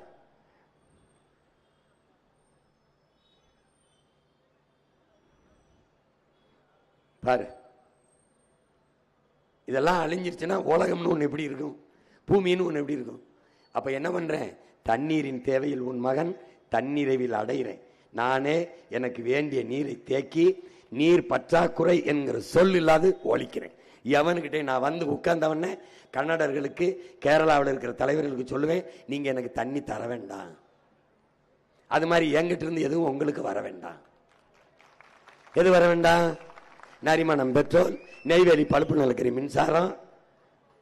நீ என்ன இங்குவிரு, நீ இவங்களை பார்த்து அரசியல் செய்ய வந்தவில்லை. ஐயா கருணாநிதி, ஐயா எம்ஜிஆர், அம்மா ஜெயலலிதா எப்படிப்பட்ட வீரன் தெரியுமில்ல? 22 நாடுகள் எதிர்த்து போர் புரிந்த போதும் எந்த நாட்டு படையும் துணை கலையாமல் தன் நாட்டு வீரர்களை 25,000 பேரை வைத்து போர் செய்த மாபெரும் வீர மரவனின் மக்கள் நாங்க. நீ இந்த ஆட்டம்லாம் வேற. நான் கூண்டுக்குள்ள இருந்து கூறேன், அதனால கேட்கல. கூரையில ஏறி கூவிட்டான்னு வச்சுக்க, என்னைய நீ திரும்பி பார்க்காம போக முடியாதப்பா, திரும்பி பார்க்காம போக முடியாது. அடுத்து என்ன பண்றேன், சுழன்றும் ஏற்பினது உலகம், அதனால் உழந்தும் உழவே தலைங்கிறான். இப்ப என்ன பண்றேன், நீர் வந்துட்டேன், இப்ப நீரை கொடுத்துட்டேன். இப்ப வயிறுக்கு வாரேன். வயிறுக்கு என்ன செய்யணும், வேளாண்மை நான் செய்யணும். அதனால உழவே தலைன்னு வேளாண்மையை அரசு பணியா மாத்திரேன். சுழந்தும் நேர்பின்னது உலகம், அதனால் உழந்தும் உழவே தலை. உழுதுண்டு வாழ்வாரை வாழ்வார், மற்றெல்லாம் தொழுதுண்டு பின் செல்பவர். விருந்தோம்பி இல்வாழ்வதெல்லாம் இருந்தோம்பி இல்வாழ்வதெல்லாம் விருந்தோம்பி வேளாண்மை செய்தல் பொருட்டு. வேளாண்மை என்பது என் அன்பு மக்களே தொழில் அல்ல. வேளாண்மை என்பது தொழில் அல்ல. ஆடு மாடு வளர்த்தல் தொழில் அல்ல. நெசவு தொழில் அல்ல. பனை மரத்திலிருந்து தென்னை மரத்திலிருந்து பால் எடுப்பது தொழில் அல்ல. என்னது? பண்பாடு, நம்முடைய வாழ்க்கை முறை, நம்முடைய மரபு. ஆதியில் நாம் செய்தது ஆடு மாடு வளர்த்தலும் வேளாண்மையும் தான். அதனால அது தொழில் அல்ல. ஏன் தொழில் அல்ல? நம்ம அப்பா என்ன சொல்றாங்க, நம்மாழ்வார், தாய் தன் பிள்ளைக்கு பால் ஊட்டுவது போல பூமி தாய் சோறு ஊட்டுவது தொழில் அல்ல. தாய் பிள்ளைக்கு பால் ஊட்டுவது தொழிலா? இல்லை, இல்லை. அது வாழ்க்கை முறை, அது உயிரியல் உறவு. அது மாதிரி பூமி தாய் தன் பிள்ளைகளுக்கு சோறு ஊட்டுவது தொழில் அல்ல, பண்பாடு, கலாச்சாரம், வாழ்க்கை முறை. கலாச்சாரம், அதனால்தான் அக்ரிகல்ச்சர்னு வச்சான். நம்ம கலாச்சாரத்தை அவன் எடுத்துட்டு போய் வெள்ளக்கார விவசாயம் வேளாண்மை ஒரு கலாச்சாரம்னு அக்ரிகல்ச்சர், அதான் அதுக்கு பேர். இதுக்கு மேல இந்த பாடத்தை நான் கல்லூரியில் நடத்தினா மாசம் 5 லட்சம் சம்பளம் கொடுத்துருப்பான். நல்லா கவனிச்சுக்கணும், புரியுதா? ஏன்னா படிக்கும்போது ஒழுங்கா படிக்காம உங்களுக்காக படிச்சு ராப்பகலா வந்து சொல்லிக்கிட்டு இருக்கேன், கத்திக்கிட்டு இருக்கேன். பாரு இங்க பாரு, அது ஒரு வாழ்க்கை முறை, தொன்று தொட்டயம், அது பண்பாடு.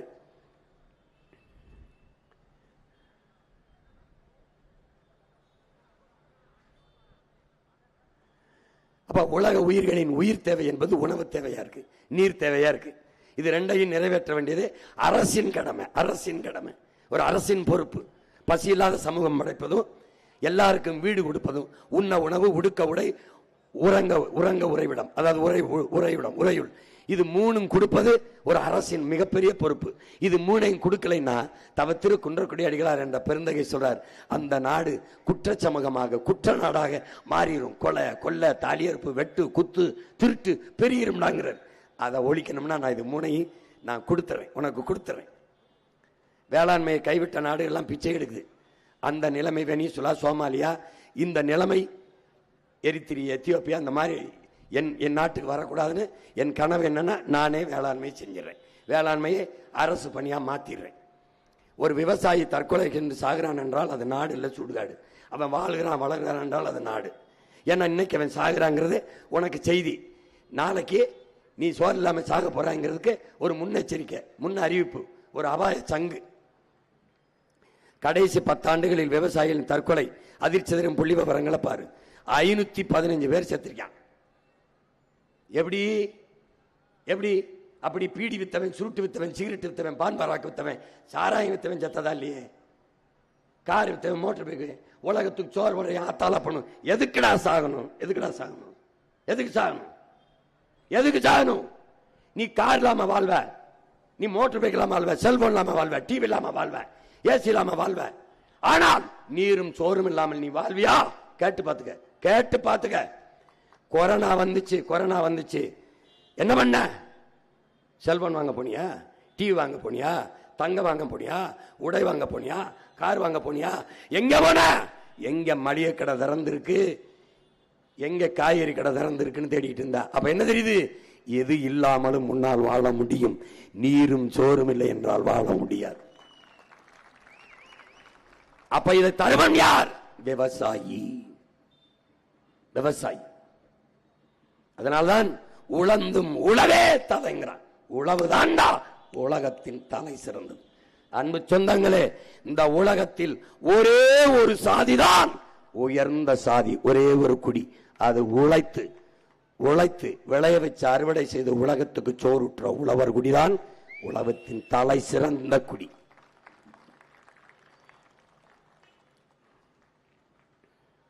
இப்ப என்ன சொல்லுது? கடைசி மீனும் பிடிபட்ட பிறகு, கடைசி மரமும் வெட்டப்பட்ட பிறகு, கடைசி நதியும் நஞ்சான பிறகுதான் இவர்களுக்கு தெரியும் பணத்தை சாப்பிட முடியாது என்று. இது ஒரு கவிஞன் எழுதின கவிதை, அதை போட்டிருக்கேன். எல்லாம் நஞ்சான பிறகுதான் தெரியும் பணத்தை சாப்பிட முடியாது. அவை சொல்றா, பசி வந்தால் 10 பறந்து போகும். 10 பறந்துனா என்ன பாரு, மனிதனின் உயர்ந்த பண்புகளை சொல்றா பாரு. பசி வந்தால் என்ன ஆகும்?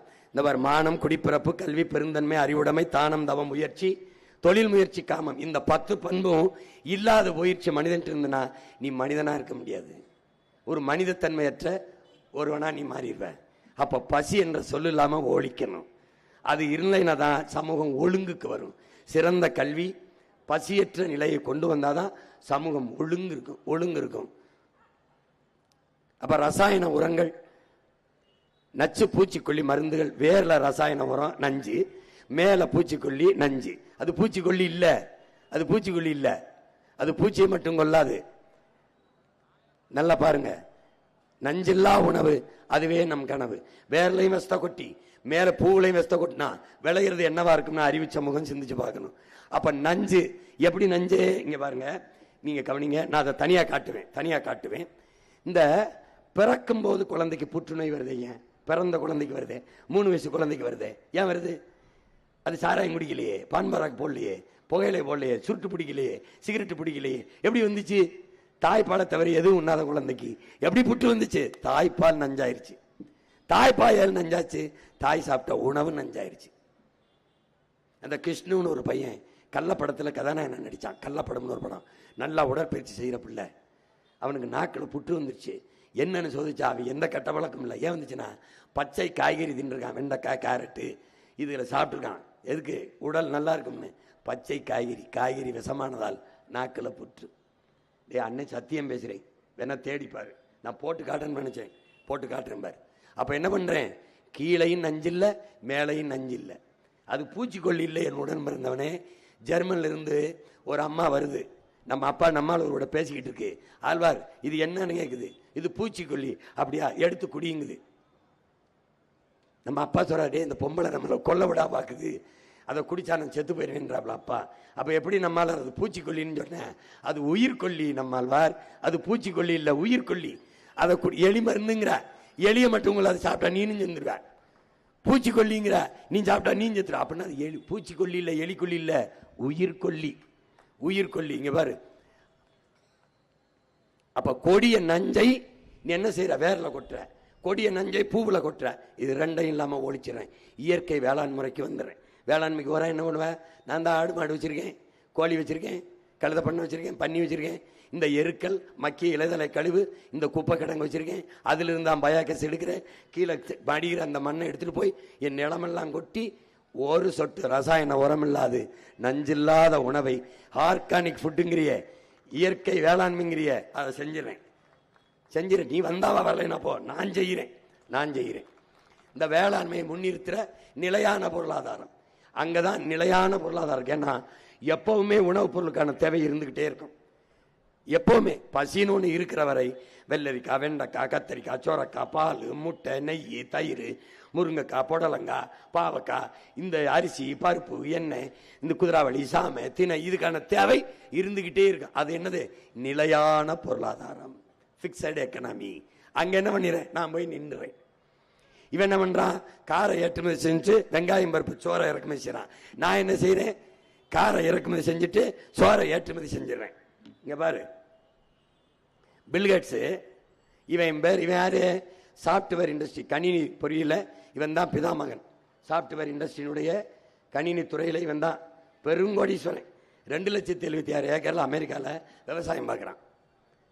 சிரிக்கிறியா? நீ தேடி பாரு, பார்க்கிறான். இது அவன் நிலம்தான், அது 2,70,000 ஏக்கர்ல பார்க்கிறான். அவன்கிட்ட கேட்கிறாங்க, ஏன் பில்கேட்ஸ் நீங்க போய் விவசாயம் பார்க்குறீங்கன்னு? அங்கதான் நிலையான பொருளாதாரம் இருக்கு, அங்கதான் எல்லாருக்கும் வேலை கொடுக்க முடியுங்கிறான். எல்லாருக்கும் வேலை கொடுக்க முடியும், அதைத்தான் சொல்றேன். எல்லாருக்கும் வேலை தரேன்றேன். புரியுதா? தர்றேன்றேன். அப்புறம் நான் சொல்லுவேன்ல, என்ன வேலை பார்க்கிற? சாப்ட்வேர்ல வேலை பார்த்தாலும் சாப்பிட்டு போய் தான் வேலை செய்யணும். நான் சொன்னது பில்கேட்ஸுக்கு தெரியுது. சாப்ட்வேர்லயே வேலை செஞ்சாலும் சாப்பிட்டு போய் தான் வேலை செய்யணும். அதனால நம்ம விவசாயம் செய்யணும். விண்வெளிக்கு விண்கலத்தை ஏவுவார் விஞ்ஞானி. விஞ்ஞானிக்கு சாப்பாடு எங்க அப்பன் விவசாயி தான் அனுப்பணும். சந்திர மண்டலத்துக்கு சந்திராயனை அனுப்புவார் யாரு? சயின்டிஸ்ட்.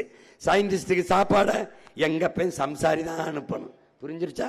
To you understand? இதுக்கு மேல பாடம் நடத்த முடியாது தம்பி, பார்த்துக்க. இப்ப நாட்டின் பொருளாதார வளர்ச்சியை எப்படி கொண்டு வர? எல்லாருக்கும் அங்கதான் வேலை இருக்கின்றாரு. அதை நான் என்ன சொல்றேன்? படித்தவன் படிக்காதவன் அனைவருக்கும் அரசு வேலை கொடுத்துறேன்ற. இனி படிக்காதவனே இல்லை என்ற நிலையை உருவாக்கிடுவேன். அது வேற.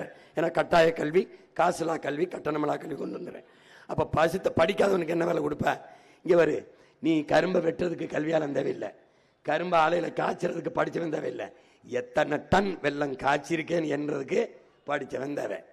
எத்தனை டன்னை உள்ளூர் உணவு தேவைக்கு, வெளிமாநில தேவைக்கு, வெளிநாட்டுக்கு ஏற்றுமதி செய்கிறேன் என்பவனுக்கு கணினி படித்தவன், சாப்ட்வேர் படித்தவன், MBA MSc படித்தவன் எல்லாரும் தேவைப்படுறான். அப்போ ஒரே இடத்தில் படித்தவன் படிக்காதவன் அனைவருக்கும் அரசு வேலை கொடுக்கிறேன். இப்ப வயிறை சரி பண்ணிட்டேன். ஏன்னா நானே விவசாயம் பண்ணிட்டேன், பசி உனக்கு இருக்காது. நானே என்ன பண்றோம்? நம்மளே முல்லை, குறிஞ்சி, மருதம், நெய்தல் அங்காடின்னு அரசே சந்தையை திறந்துருது. தூய பொருள், நல்ல பொருள்களை, தரமான பொருள்களை சரியான அளவில் தன் நாட்டு குடிகளுக்கு கொடுக்குது. ஏன் கொடுக்குது? இவர்கள் இந்த நாட்டின் செல்வங்கள், என் தேசத்தின் மக்கள், என் சொந்தங்கள் என்று நாடு நேசிக்குது. அதனால தமிழ் தேசிய அரசு நேசிக்குது. அதனால என்ன செய்யுது? அரசே கொடுத்துருது. சேலத்தில் தக்காளி 10 ரூபாய்னா ஈரோட்லையும் 10 ரூபா தான், ராமநாதத்திலையும் 10 ரூபா தான், சிவகங்கையிலையும் 10 ரூபா தான். ஏன்னா அந்த விலையை தீர்மானிக்கிறாரு வேளாண் பெருங்குடி மக்கள். அங்க வேளாண் துறைக்கு கீழே ஒரு குழு இருக்கும். இப்போ சேலத்தில் 4 பேர், ஈரோட்டில் 4 பேர், கள்ளக்குறிச்சி 4 பேர், இப்படி வேளாண் துறையில் வல்லுநர்களை கூப்பிட்டு வேளாண் துறைக்கு கீழே ஒரு குழு இருக்கும், அமைச்சகத்துக்கு கீழே.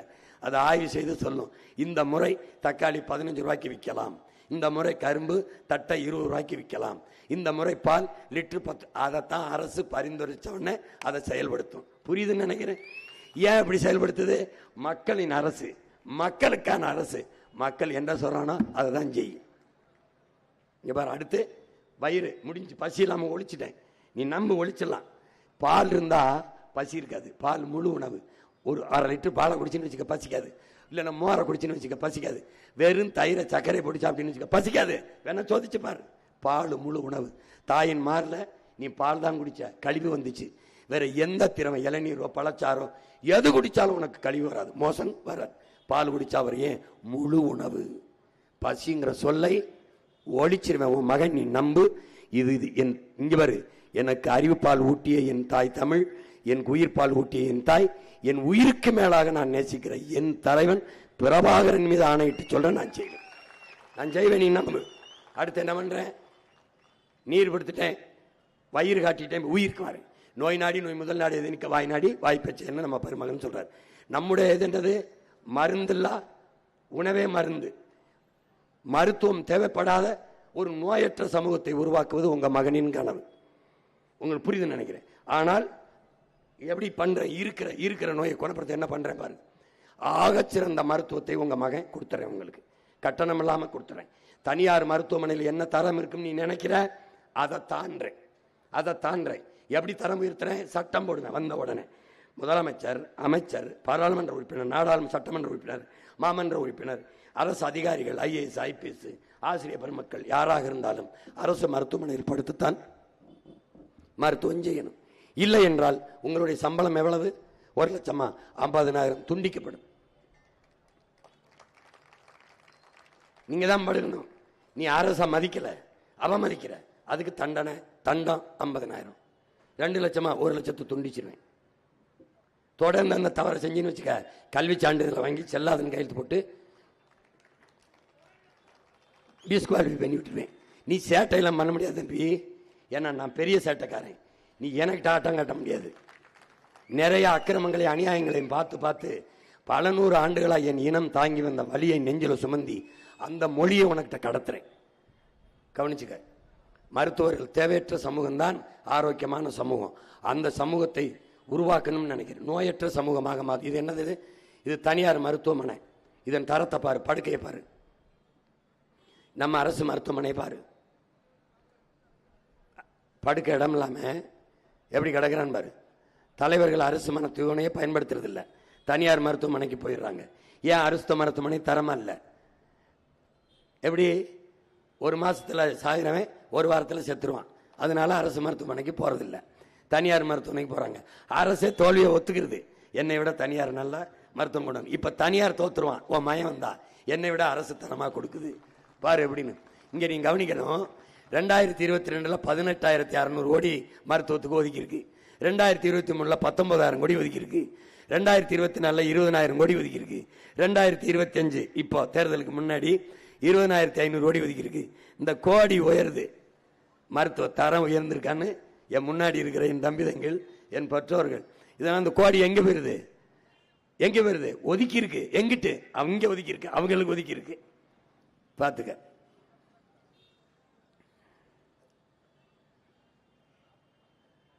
இதுதான் அரசு மருத்துவமனை. நான் நிறைய காட்டல, எப்படி இருக்குன்னு பார்த்துக்க. பிணவரை மாதிரியும் கழிவறை மாதிரியும் இருக்கும். இதை மாத்துறேன், இதை அப்படியே மாத்துறேன். ஒரு கனவு மாதிரி உனக்கு மாற்றி படைக்கிறேன். இந்த ஒரு பழுதடைந்த சிஸ்டம், வந்து ஒரு கழிவறை, குப்பை, மருத்துவமனையே வளாகமே சுகாதாரமற்று இருக்கு பாரு. குரங்கு உள்ள போய் கடிச்சு விட்டுருச்சு, எலி கடிச்சு விட்டுருச்சு பிறந்த குழந்தைய. பார்த்துருப்ப, நீ நம்ப மாட்டாதனால போட்டு காட்டுறேன். குரங்கு உள்ள போய் எலி கடிக்கிறியா பிறந்த குழந்தைய? அவ்வளவு. இது தனியார் மருத்துவமனை. தனியார் முதலாளிகளால் தரக்கூடிய ஒரு மருத்துவத்தை 8 கோடி மக்களால் உருவாக்கப்பட்ட அரசால் தர முடியாது என்றால் எவ்வளவு கேவலம் என்பதை வாக்கு செலுத்தி இந்த அதிகாரத்தை தேர்வு செய்கிற என் அன்பு சொந்தங்கள் ஒரு நொடி சிந்திங்க. இப்ப நான் உங்க பிள்ளை வந்து அனைவருக்கும் சரியான சமமான தரமான மருத்துவத்தை கட்டணம் இல்லாம கொடுத்துறேன், உலக தரத்துக்கு கொடுத்துறேன்.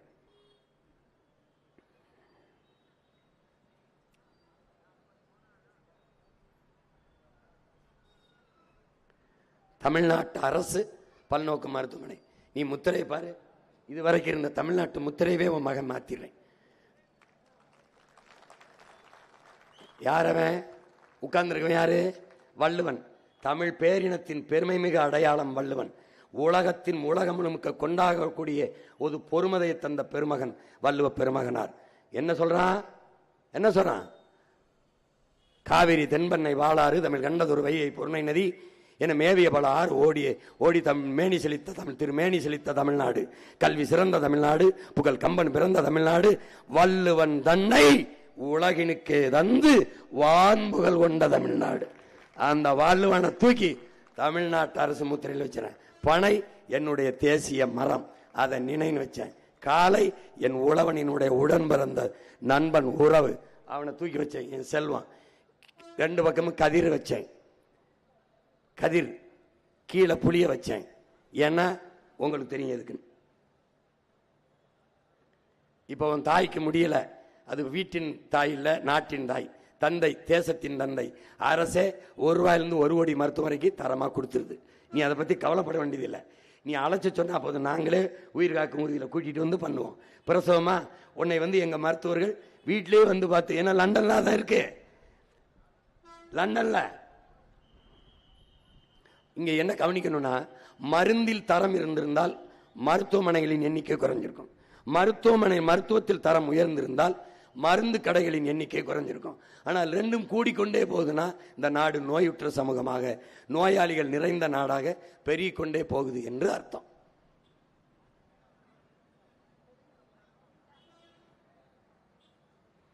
சிங்கப்பூர் அரசு மருத்துவமனையை பாரு. சிங்கப்பூர் அரசு மருத்துவமனை எப்படி கட்டமைச்சிருக்கான்னு பாத்துக்க. இப்ப மலேசியாவை பாரு, ரொம்ப சின்ன நாடு தான், சேலம் அளவுக்கு தான் சிங்கப்பூர் இருக்கும். மலேசியாவும் அவ்வளவுதான் இருக்கும். எப்படி தரம் கொடுத்துருக்கான் பாரு. ஏன்னா அவன் மக்களை நேசிக்கிற தலைவன்.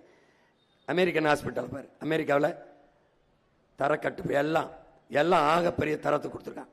இங்கிலாந்தில் இலவச மருத்துவம் எப்படி கொடுக்குறான் பாரு. அவன் படுக்கறைகளை பாரு, அவனுடைய கட்டட அமைப்பு, சீனாவுடைய மேம்பட்ட தொழில்நுட்பம். பூகம்பம் வந்தாலும் உடைந்து விழுகாத அளவுக்கு கட்டடங்களை கட்டியிருக்கான் சீனா. அவனுடைய மருத்துவமனை, அவனுடைய மருத்துவ படுக்கை அறைகளை பாரு, எப்படி வேலை செய்யறான் பாரு. அப்ப தமிழ்நாட்டு அரசு நம்ம மருத்துவமனை எப்படி வருது, அதை தாண்டிய தரத்துக்கு நம்ம உயர்த்துவோம். நீ என்ன செய்யணும், ஒரு ஓட்டை போட்டு நாட்டை மகன்கிட்ட கொடுக்கணும். அப்ப அரசு ஊழியர்கள் அரசிடம் மருத்துவம் பெறுவது, அமைச்சர்கள் அரசிடம் மருத்துவம் என்பது அவசியம்னு சட்டம் போட்டுருவேன். தானா தரம் உயர்ந்துடும்.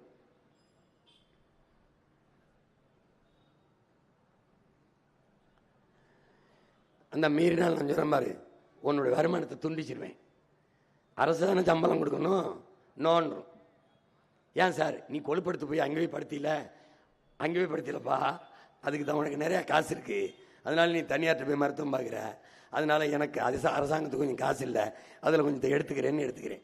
அப்போ மருத்துவம் ஒரு மகத்தான சேவை, அது என் மக்களுக்கு தேவை என்று ஆகச்சிறந்த மருத்துவத்தை என் நாட்டு குடிகளுக்கு கொடுத்துறோம், மிகத்தரமா கொடுத்துறோம். இப்ப புரிஞ்சிருச்சு.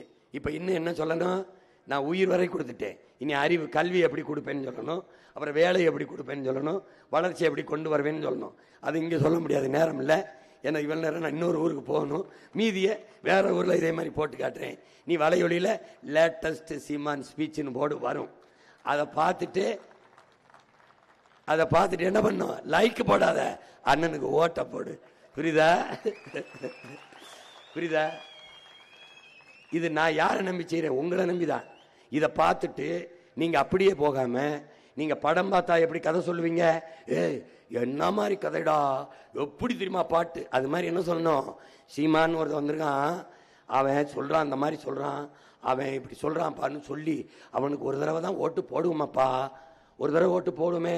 கருணாநிதி ஆட்சியில் வாழ்ந்துட்டோம், ஜெயலலிதா ஆட்சியில் வாழ்ந்துட்டோம், ஐயா ஸ்டாலின் ஆட்சியில் வாழ்ந்துட்டோம், ஐயா எடப்பாடி ஆட்சியில் வாழ்ந்துட்டோம். இந்த பயலுக்கு தான் ஒரு தடவை கொடுத்து அவன் ஆட்சியில் தான் வாழ்ந்து பார்ப்பமே, என்னதான் நடக்குது. இவங்களோட வாட கேவலமா ஆட்சி நடத்தின போறான், ஒரு நம்பிக்கை தானே. போட்டு ஒரு தடவை போட்டு தான் பாரு, நீ போட்டுத்தான் பாரு, உலகத்தின் தலை சிறந்த நாடாக மாத்தி படைப்பேன். கோடி கனவு கொண்டோம், அதை கூடி நிறைவேற்ற ஓடி வாருங்களேன் அன்பு சொந்தங்களே. ஒரே ஒரு வாக்கை, உங்கள் வாக்கை, மதிப்புமிக்க வாக்கை எங்களுக்கு தாருங்கள் என்றுதான் உங்கள் அன்பு பிள்ளைகள் கையேந்தி நிற்கிறோம்.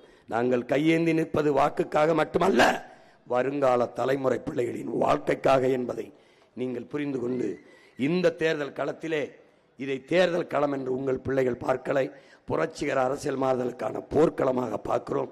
எங்களுக்கு துணை நிற்க வேண்டியது என் அன்பு மக்களே, மாற்றத்தை விரும்புகிற, நல்ல அரசியலை விரும்புகிற, நல்ல ஆட்சியை விரும்புகிற என் அன்பு சொந்தங்கள் எல்லோரும் செய்ய வேண்டிய ஒரு வரலாற்று கடமை, கால பொறுப்பு என்பதை உணர்ந்து நீங்கள் உங்கள் மதிப்புமிக்க வாக்கை உங்கள் பிள்ளைகள் எங்களுக்கு தந்து வெற்றி பெற செய்யுங்கள். இந்த களத்திலே, இந்த தேர்தல் களத்திலே, சேலத்தில், சேல நிலத்திலே, ஆத்தூரிலே சட்டமன்ற தொகுதியிலே போட்டியிடுகிற என் அன்பு மகள் மோனிசா சின்னத்துரை அவர்களுக்கு, பொறியாளர் அவர்களுக்கு விவசாய சின்னத்திலே வாக்கு செலுத்தி வெற்றி பெற செய்யுங்கள். என் மகளின் வெற்றி என்பது இந்த மண்ணின் வெற்றி, அவளுடைய வெற்றி என்பது நம் இனத்தின் வெற்றி, ஒடுக்கப்பட்ட வீழ்த்தப்பட்ட தமிழ் சமூகத்தின் வெற்றி, பன்னெடுங்காலமாக அரசியல் அதிகாரம் மறுக்கப்பட்ட தமிழ் தேசியனத்து மக்களினுடைய வெற்றி.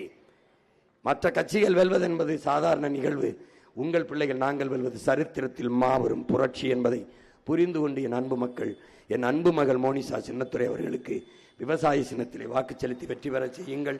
அடுத்ததாக ஏற்காடு சட்டமன்ற தொகுதியிலே போட்டியிடுகிற இளங்கலை வணிகவியல் படித்த என் அன்பு தம்பி பழனிசாமி அவர்களுக்கு விவசாய சின்னத்திலே வாக்கு செலுத்தி வெற்றி பெற செய்யுங்கள்.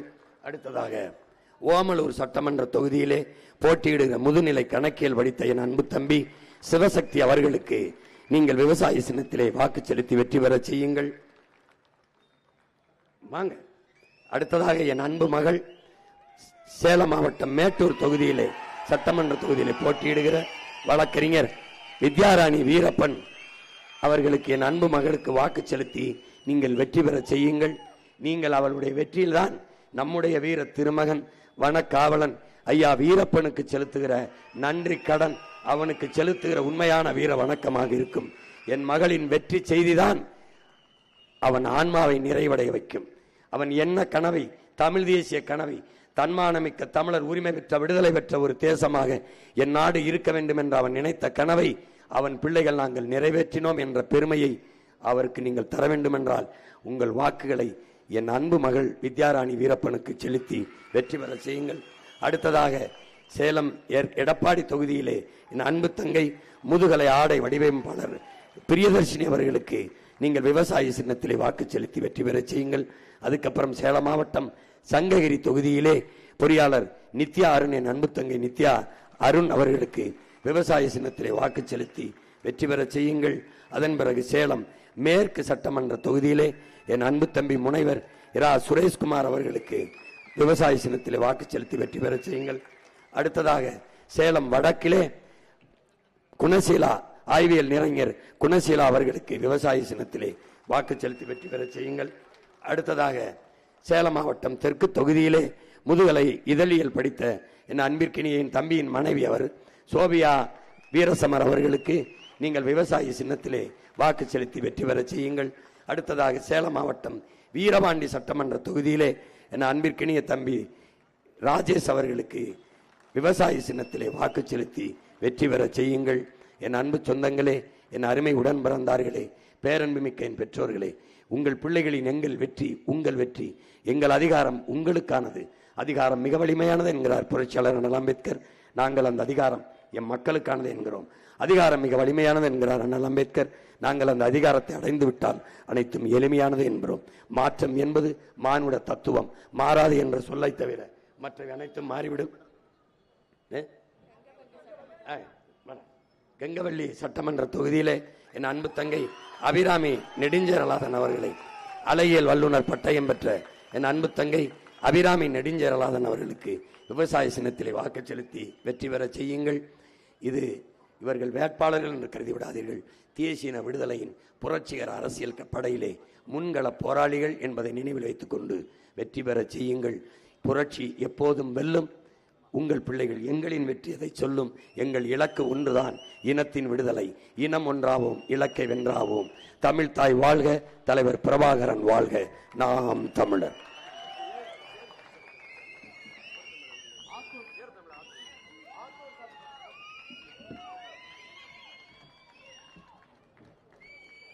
ஆத்தூர் சட்டமன்ற தொகுதி வீரத்தமிழர் முன்னணி சார்பாக அண்ணனுக்கு வேல் பரிசளிக்கப்படுகிறது.